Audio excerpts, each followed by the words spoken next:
Hello दोस्तों, आज की इस वीडियो में जो आपको आयत दिख रहा है इसके बारे में सारी कॉन्सेप्ट, इसका जितना क्षेत्रफल, परिमाप, विकर्ण होता है पूरे को एकदम डिटेल तरीका से समझेंगे। यानी कि इस वीडियो को देख लेते हैं तो आपकी आयत का जो बेसिक नॉलेज होता है वो एकदम 1 से 100% आपका बढ़ जाएगा। यानी आपको पहले कुछ भी नॉलेज नहीं था तो इस वीडियो को शुरू से अंत तक आप सिर्फ अच्छे से देख लेते हैं तो आयत के बारे में आपको इतना ज्यादा नॉलेज हो जाएगा। यानी आयत का आपका एक भी सवाल नहीं छूटेगा जो आपके बेसिक लेवल के प्रश्न होंगे। तो देखिए, यह एक आयत है। तो कहिएगा कि हम कैसे मान लें कि आयत है। तो देखिए, आयत किसको कहेंगे? तो जिसका आमने सामने का भुजा बराबर हो। एकदम आयत के लिए बेस्ट आपको यही याद रखना है डेफिनेशन अपनी भाषा में कि जेकर सामने सामने यानी आमने सामने का भुजा बराबर हो उसको हम आयत कहेंगे। जैसे यह ए, इसको हम मान लेते ए, बी, सी और डी। तो मान लिया जाए यह एक आयत है। तो यह आयत तभी होगा जब ए बी बराबर सी डी, ए सी बराबर बी डी होगा। कहने का मतलब कि इसका सामने का भुजा कौन है? ये है। इसका सामने का भुजा कौन है? ये है। यानी जितना ये होगा उतना ही ये होगा, जितना ये होगा उतना ही ये होगा। यानी कि हम दम आप सीधा सीधा याद रखिए कि आमने सामने का भुजा अगर तो बराबर हो, आमने सामने का भुजा अगर बराबर हो तो उसको हम आयत कहेंगे। क्या कहेंगे मेरे दोस्त? आयत कहेंगे। देखिए, तो इसमें आमने सामने का भुजा बराबर है तो ये आयत कहेंगे। मान लिया जाए ये 3 सेंटीमीटर है तो ये भी 3 सेंटीमीटर होगा, ये 5 सेंटीमीटर है तो ये भी 5 सेंटीमीटर होगा, तो हम इसको आयत कहेंगे। आयत क्या कहेंगे? जिसका आमने सामने का भुजा बराबर हो उसको आयत कहेंगे। अब देखिए, इस आयत में 4 भुजा आपको दिख रहा होगा। इसमें आपका एक भुजा लंबाई कहलाता है और एक भुजा चौड़ाई कहलाता है। तो देखिए, यहां से यहां इस टाइप के जो भुजा ऊपर नीचे है इसको लंबाई बोला जाता है। क्या बोला जाता है? लंबाई। आप सब चीजों को नोट करते हुए चलिएगा, एकदम मजा आ जाएगा। इसको लंबाई बोलते हैं और ये जो खड़ा है इसको हम बोलते हैं चौड़ाई। चौड़ाई क्या? तो जब ये लंबाई है तो इसका नीचे वाला भी तो लंबाई होगा। ये चौड़ाई है तो यानी इसके सामने वाला भुजा भी चौड़ाई होगा। तो देखिए, इसमें कितना 2 चौड़ाई हो जाएगा और 2 लंबाई हो जाएगा। तो एक आयत में 2 चौड़ाई और 2 लंबाई होता है। ठीक है, तो आयत किसको कहेंगे? आमने सामने का भुजा बराबर हो उसको हम आयत कहेंगे। आयत में इस पे जो पड़ी लाइन है उसको हम लंबाई बोलेंगे, खड़ी लाइन पे जो बनी हुई है भुजा उसको हम चौड़ाई बोलेंगे। अब ये आयत कब होगा? जब ए बी ये जो ऊपर वाला ए बी है वो सी डी के बराबर होना चाहिए, सी डी के बराबर होना चाहिए। और ये जो ए सी होना चाहिए, ए सी वो बी डी के बराबर होना चाहिए, तबे ना होगा मेरे दोस्त आयत। क्योंकि आमने सामने के जब तक भुजा बराबर ना होगा तो वो आयत कैसे कहलाएगा? तो आमने सामने का भुजा बराबर हो उसको आयत कहेंगे। यहाँ पे देख रहे हैं कि ए सी और बी डी बराबर है, ए बी और सी डी बराबर है।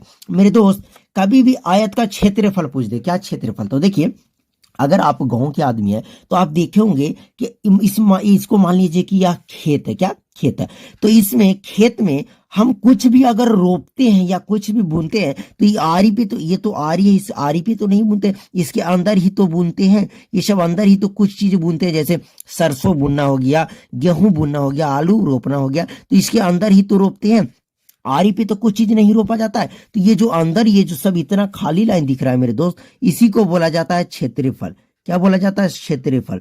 तो कभी भी बोल दे कि क्षेत्रफल किसको कहते हैं तो बीच वाले जो जगह खाली रहता है उसको क्षेत्रफल बोला जाता है। नहीं तो आप अपनी भाषा में बता दीजिएगा कि मान लिया जाए एक खेत है, उसके चारों तरफ तो आ रही है लेकिन बीच में जो जगह खाली है हम उसको क्षेत्रफल बोलते हैं। ठीक है, तो इसको क्षेत्रफल बोलते हैं। अब दोस्तों, आपसे कोई बोलते हैं कि परिमाप क्या है, तो ये जो आरी आपको दिख रहा है, ये आरी यानी बाहरी माप को हम परिमाप बोलते हैं। तो अगर ये आरी आरी ही हो जाएगा आपका परिमाप। क्षेत्र, आरी के अंदर जो जगह यहां से लेकर के पूरे ये सब जगह है इसको हम क्षेत्रफल बोलेंगे और इस आरी को परिमाप बोलेंगे। अब देखिए, अगर आपको क्षेत्रफल कभी भी आयत का निकालना रहे, क्या आयत का अगर क्षेत्रफल निकालना रहे तो आपको क्या करना है? क्षेत्रफल के लिए फॉर्मूला क्या होता है? लंबाई और चौड़ाई को गुना कर देना है। क्या कर देना? लंबाई के साथ इस चौड़ाई को गुना कर देना है। क्या? लंबाई गुना आपको चौड़ाई कर देना मेरे दोस्त। यहाँ पे थोड़ा समझिएगा कि चौड़ाई है। तो आयत का क्षेत्रफल अगर कभी भी आपको निकालना रहे तो उसका जो फॉर्मूला होता है वो होता है लंबाई गुना चौड़ाई। अब आ गया बात की परिमाप हम इसका कैसे निकालेंगे। तो देखिए आयत का परिमाप कैसे निकालेंगे, तो आप हम क्या बोले कि परिमाप किसको कहते हैं, तो बाहरी माप को हम परिमाप कहते हैं। तो इसका बाहरी माप यानी कि कोई खेत है तो अगर आरी ना बाहरी माप होगा, तो आरी, ये जो आरी है इसी को हम परिमाप बोलेंगे। तो इसमें आरी कितना है, तो बोलेगा कि एक ये आरी, एक ये आरी, एक ये आरी और एक ये, यानी टोटल 4 आरी है। कितना आरी है, 4 आरी। और चारों आरी का क्या नाम है, यानी यहां से यहां लंबाई, यहां से यहां चौड़ाई, फिर ये लंबाई ये चौड़ाई, यानी इसमें 2 लंबाई होगा और 2 ही चौड़ाई होगा। तो हम लिख सकते हैं परिमाप यानी आरी निकालने के लिए चारों को जोड़ देंगे तो बोल सकते हैं कि लंबाई, देखिए परिमाप कैसे निकाला जाता है, लंबाई प्लस, क्योंकि चारों आरी को निकालेंगे तो चारों को जोड़ना है, तो लंबाई प्लस चौड़ाई, फिर प्लस करेंगे क्योंकि चारों आरी को जोड़ना है, इस सी डी ये भी आपका लंबाई हो जाएगा, प्लस फिर आपका ए बी ए सी, ये आपका चौड़ाई हो जाएगा, तो ये भी आप चौड़ाई जोड़ दीजिएगा। तो यहां क्या देख रहे हैं कि आपका लंबाई भी 2 है, चौड़ाई भी 2 है। तो हम बोले ना कि किसी भी आयत में 2 लंबाई और 2 चौड़ाई होता है, तो एक लंबाई जोड़ सकते हैं, तो 2 लंबाई हो जाएगा, एक और एक 2 लंबाई हो जाएगा, लंबाई वाले के साथ जोड़ेंगे, प्लस यहां पे एक चौड़ाई है और यहां पे एक चौड़ाई, यानी 2 चौड़ाई हो जाएगा।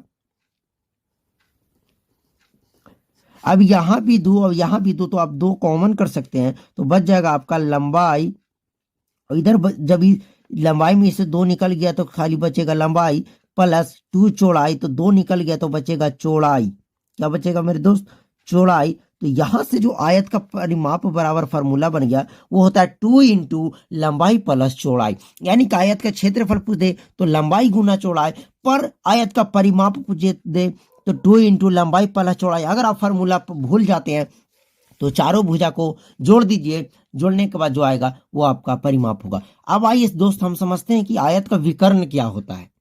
अभी मेरे दोस्त समझिएगा कि विकर्ण क्या होता है। विकर्ण उसको कहते हैं जो इस आयत को 2 बराबर भागों में बांट दे, जैसे यहां से यहां अगर हम कर दें तो ये क्या किया कि एक इधर और एक इधर, ये दोनों बराबर भागों में बांट दिया, इसी को हम विकर्ण कहते हैं। क्या कहते हैं, विकर्ण। और एक यहां से यहां भी खींच सकते हैं, यानी एक आयत में हम 2 विकर्ण खींच सकते हैं। अगर कभी भी आपसे पूछ दे कि इस विकर्ण को निकालिए, तो विकर्ण का जो फॉर्मूला होता है एकदम सिंपल है, पाइथागोरस पर में आप पढ़े होंगे तो एकदम सिंपल है। तो विकर्ण बराबर क्या होता है, ये तो आपका हो जाएगा लंबाई, ये आपका लंबाई हो जाएगा, ये आपका हो जाएगा चौड़ाई। अभी एक हम सवाल भी करेंगे, एकदम बेहतरीन सवाल करेंगे। तो अगर विकर्ण निकालना रहे तो आप कर दीजिए लंबाई का स्क्वायर प्लस चौड़ाई का स्क्वायर, और इसका तो अंडर रूट पहले से ही है, तो लंबाई स्क्वायर प्लस चौड़ाई स्क्वायर। अगर आप पढ़े होंगे पाइथागोरस प्रमेय तो कर्म बराबर भी होता है अंडर रूट लंब स्क्वायर प्लस चौड़ाई स्क्वायर, लंब स्क्वायर प्लस चौड़ाई स्क्वायर, यही होता है। तो यहाँ पे लंबाई और चौड़ाई दोनों है, तो लंबाई स्क्वायर प्लस चौड़ाई स्क्वायर आपको कर देना, अंडर रूट कर देना। अब आइए एकदम खूबसूरत से हम प्रश्न करते हैं, उससे आपको ज्यादा क्लियरिटी होगी, आपको ज्यादा समझ में आएगी। ओके, तो बने रहिएगा, भागिएगा मत। तो प्रश्न है कि आपके पास एक आयत दिया हुआ है और पूछ रहा है कि इसका क्षेत्रफल क्या होगा, परिमाप क्या होगा, विकर्ण क्या होगा। तीनों चीजों आपको निकालना है कि क्षेत्रफल, परिमाप और विकर्ण क्या होगा। तो देखिए इसका लंबाई कितना है, तो बोलिएगा 4, चौड़ाई कितना है, तो 3। तो आयत का क्षेत्रफल क्या होता है, तो बोलिएगा कि लंबाई और गुना चौड़ाई, यही ना। तो लंबाई के जगह हम रख सकते हैं 4 सेंटीमीटर, चौड़ाई के जगह हम कितना रखेंगे, 3 सेंटीमीटर, 4 तिया का 12। अब देखिए यहाँ 1 सेंटीमीटर और यहाँ 1 सेंटीमीटर, तो सेंटीमीटर और दोनों गुना में है तो इसको हम सेंटीमीटर स्क्वायर करेंगे। क्षेत्रफल हमेशा वर्ग सेंटीमीटर वर्ग मीटर यानी स्क्वायर में ही आता है।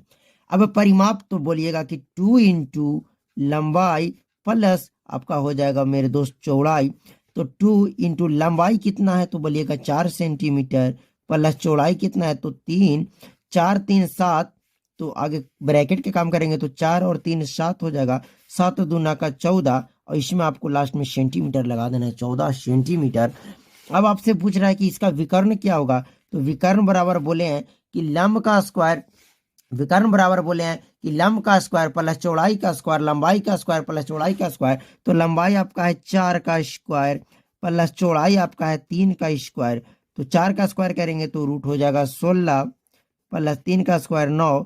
अगर इसको जोड़िएगा तो 16 और 9 आपका हो जाएगा 25, और 25 का वर्गमूल आपका हो जाएगा मेरे दोस्त, 25 का जो वर्गमूल हो जाएगा मेरे दोस्त हो जाएगा 5।